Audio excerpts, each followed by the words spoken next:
After a fine July which saw him challenge for a third top division title, Sekiwake Mitakeumi, many might say predictably, underwhelmed in September with just 8 wins, and 3 defeats from his final 4 matches.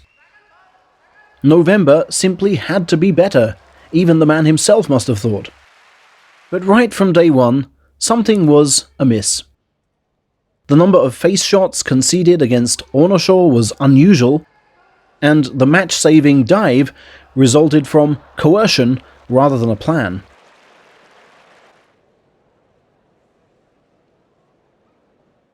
His second bite of the cherry was more incisive, his teeth properly sinking into Onosho's ribs.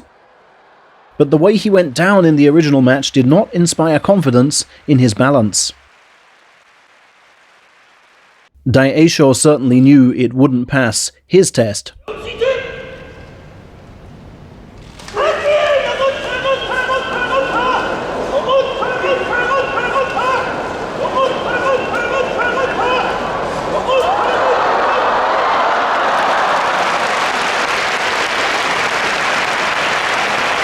Again, how many face shots did Mitake take? I stopped counting at 10. He was grateful to face someone who stays within reach on day 3. Kagayaki did catch him with hips uncomfortably high, but generously stayed close enough for Mitake to slash the right inside and press firmly with the left. But although he got just as close to Kiribayama on day 4, Mitake was caught stooping by a nimbler foe who he's never beaten, and was swiftly slapped down from the shoulder. Another forward fall to defeat.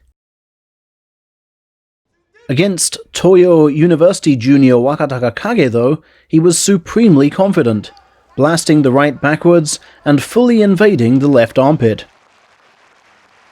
On day 6 he again welcomed a straight hitter, protecting his ribs with his right elbow, and clinching well from underneath with the left.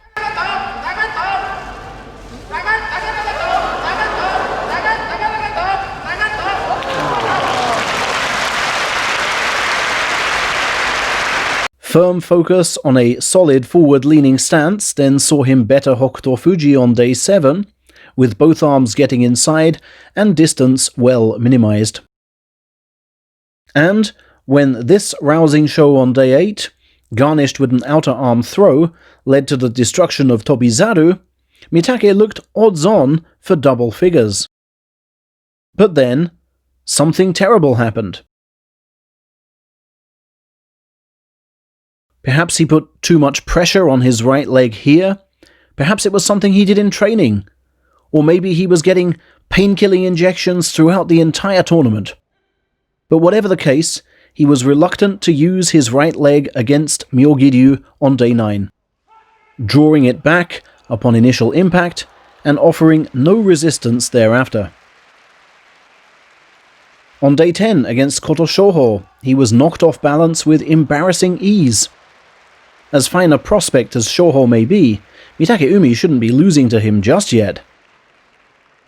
By day 11, fear of planting his right foot had grown so strong he looked rather on an ice rink than a dohyo in defeat to Takayasu.